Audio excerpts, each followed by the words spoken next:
Hello students, how are you all? In our last video lecture, we talked about Thomas Gray's Elegy written in a country churchyard, which we are going to continue in this lecture also. And in our last lecture, we also talked about Thomas Gray, the literary age to which he belongs, and the salient characteristics and features of that literary age of pre-Romantic period. And we also talked about what occasioned this poem, this elegy written in a country churchyard by Thomas Gray. In 1642, Thomas Gray's dear friend Richard West died, and he planned to write something to commemorate his dear friend's death. So he wrote a sonnet on his death, and this elegy was also perhaps occasioned by that event, by that tragic event. But this poem became more universal in nature, in its concern, in its elegiac concerns, as it mourns not only Richard West's death, but it also talks about the sad, the sorrowful lot of poor people living in villages. It talks about the poor people, the common people of English villages of that time. Now let's read the poem and understand what Gray wants to say in this poem. Elegy written in a country churchyard.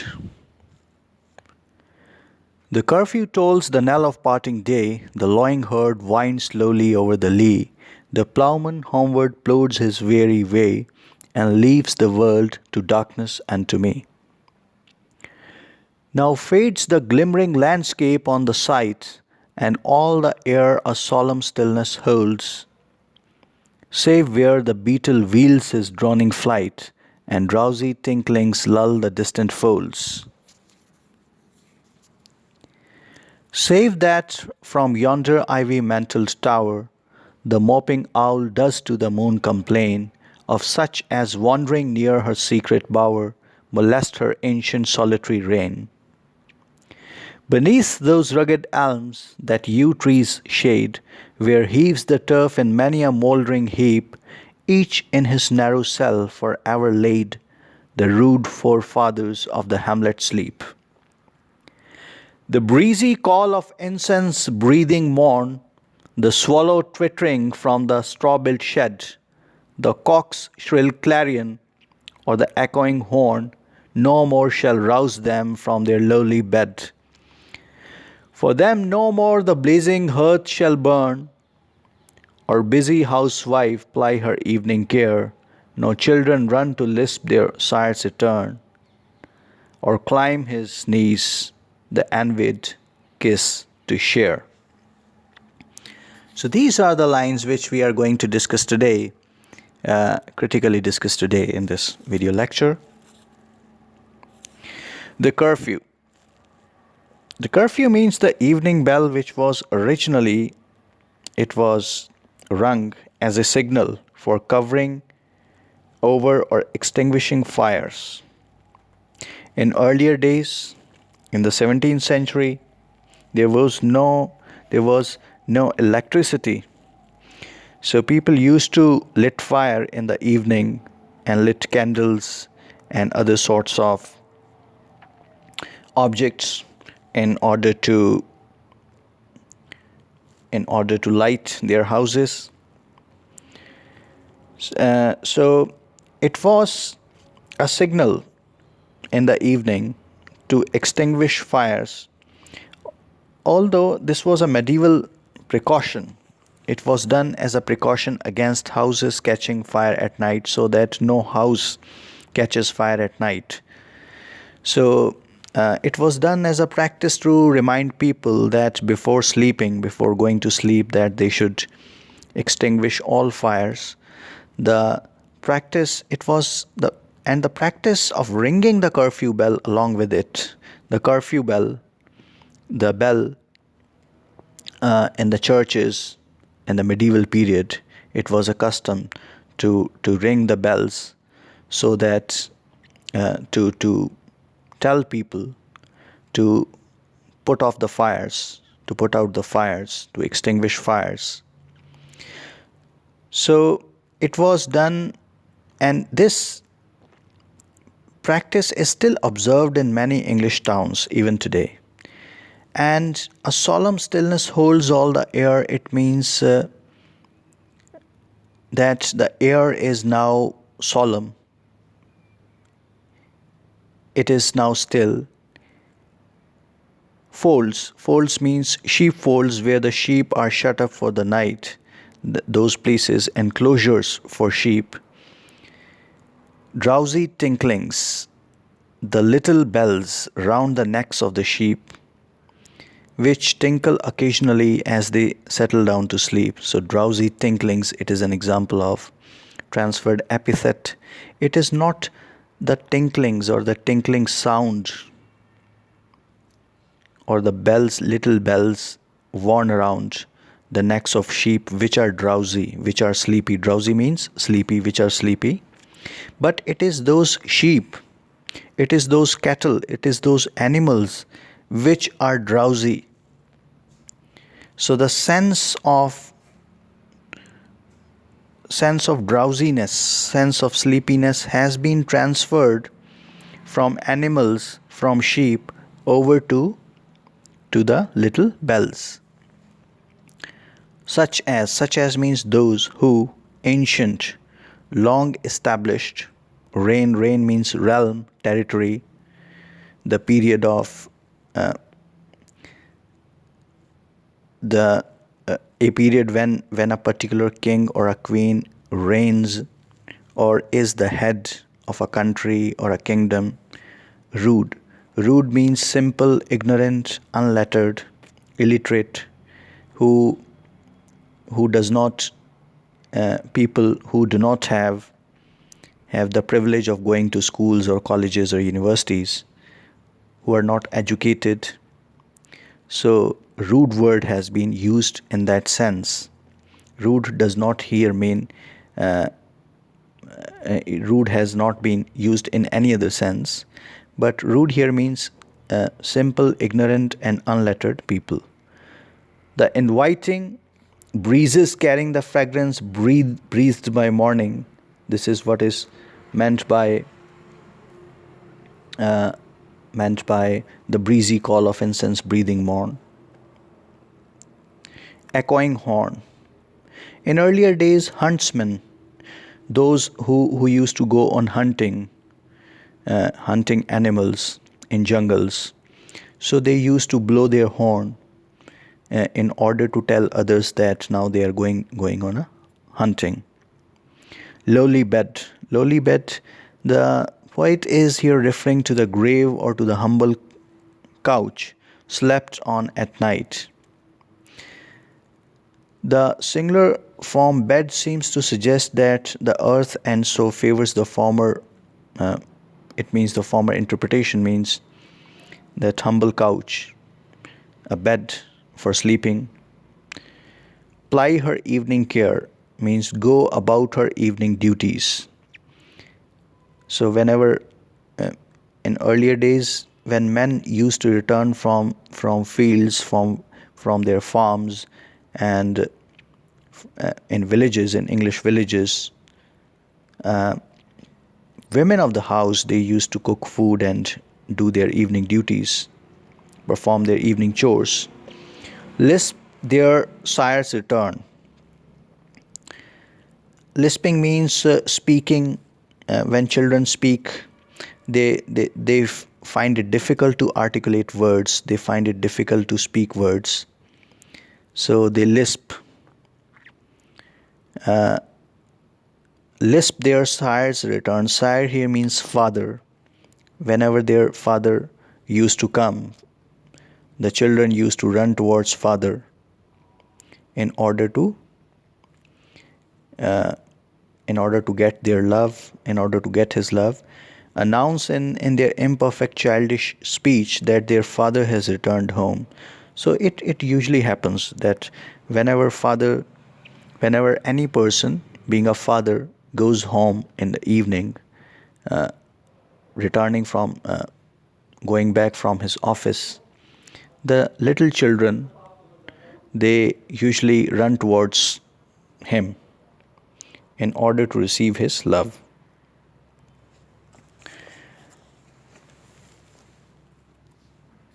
The curfew tolls the knell of parting day. The poet hears the evening bell, which indicates the death of day. The day has been imagined here as dying. And the coming of night. The curfew is here regarded as a death bell for the day. The idea is that the day has ended. The curfew tolls the knell of parting day. The lowing herd winds slowly over the lea.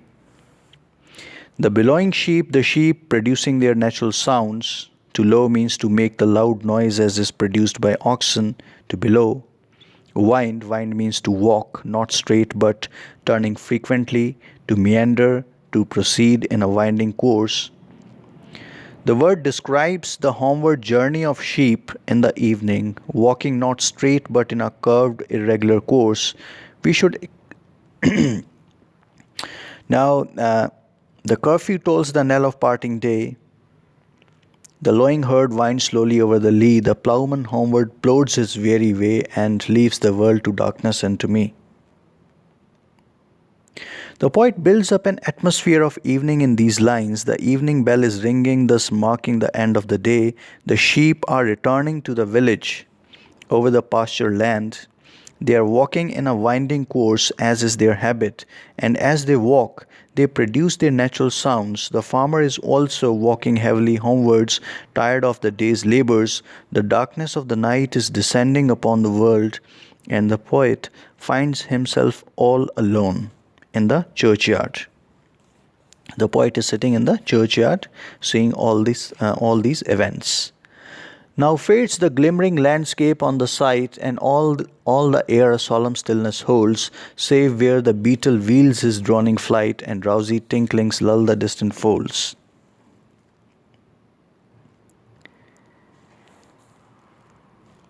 The atmosphere of descending night is continued here from the preceding stanza. The twilight is deepening into darkness, and the landscape, which was dimly visible in the twilight, has now become invisible to the eyes. Silence and an air of solemnity mark this hour.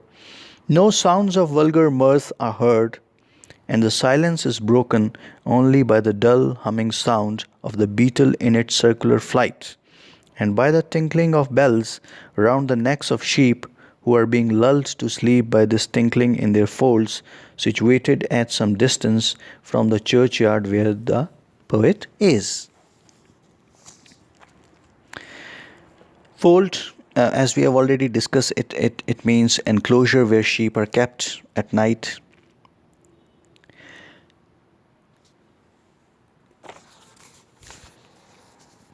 Save that from yonder ivy mantle tower, the moping owl does to the moon complain of such as, wandering near her secret bower, molest her ancient solitary reign. There is no sound except the droning of the beetle, the tinkling of bells in the folds, and the occasional hooting of the gloomy and lonely owl. The owl's cry is heard from the ivy-covered church tower, which is the home of the owl. It means that the owl cries whenever some flying bird or insect goes too near the tower and invades the secret spot, which has been the dwelling place of the owl for a long time. It would seem as if the owl were complaining to the moon about undue interference with his privacy. Beneath those rugged elms that yew trees shade, elms means trees, rugged means old, yew tree is a kind of tree found in Europe. Beneath means under those old trees, beneath those rugged elms that yew trees shade, where heaves the turf, heaving means breathing heavily, heaves the turf, turf means grass, heaves the turf in many a mouldering heap, in many layers, each in his narrow cell forever laid. Every villager, every dead villager of that village is now is now is laid forever. It means that he or she cannot rise again from his or her grave because now they are dead.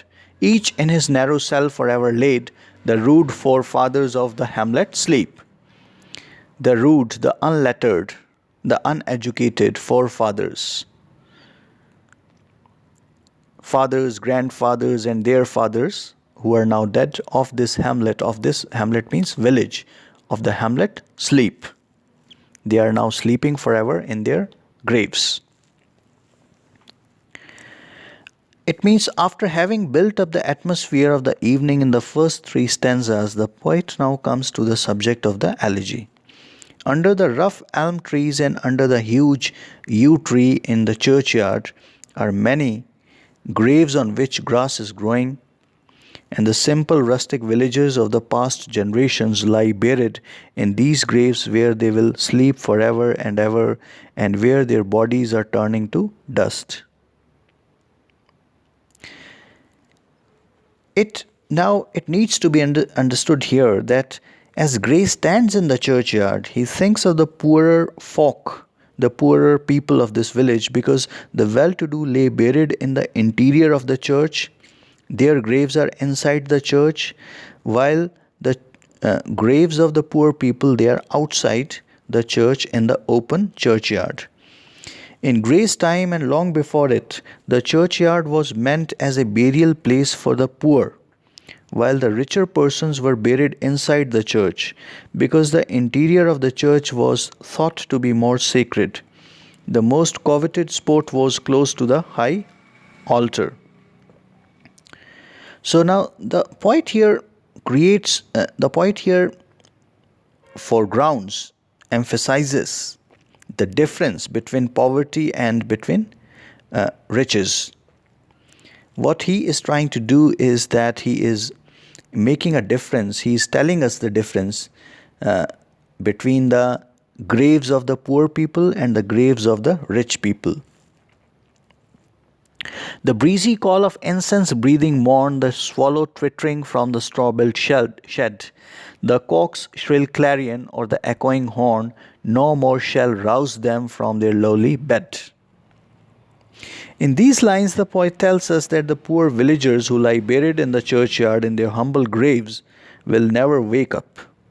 When they were alive, they were awakened from their humble beds by the fresh morning air laden with sweet smells, or they used to wake up to the sounds of a swallow twittering from the shed made of mud and straw, the loud and shrill crowing of a cock serving as a bugle, and the huntsman's horn, the sound of which was multiplied by the echo.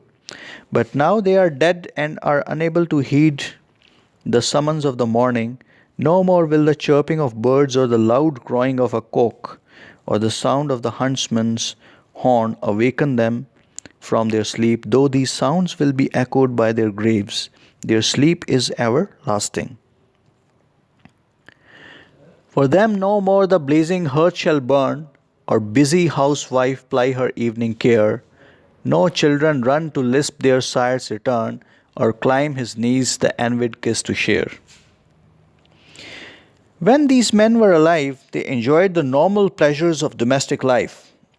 Fire used to burn cheerfully and brightly in their homes, and their wives used to occupy themselves with their evening duties like cooking, washing the dishes, spinning the wheel, and they used to make the men comfortable. They used to be greeted on their return home by their children speaking in their imperfect manner. The children used to climb up to their knees and compete with one another in receiving the fond paternal kisses. But all that is ended now, all that life is now over. No fires will burn for them in the domestic hearth any more, no housewives will be working to make them comfortable, and no children will run towards them either to welcome them back home or to receive the paternal kisses. They are dead and buried, and never again will they enjoy those simple domestic pleasures of life. Lisp means, as we have already discussed, the indistinct childish manner of speaking when children are just learning to speak. They are not able to properly articulate words, although they try hard to speak the words. So, I think it's enough for today, and rest of the poem we will critically discuss in our next lecture. Thank you for listening and watching the video.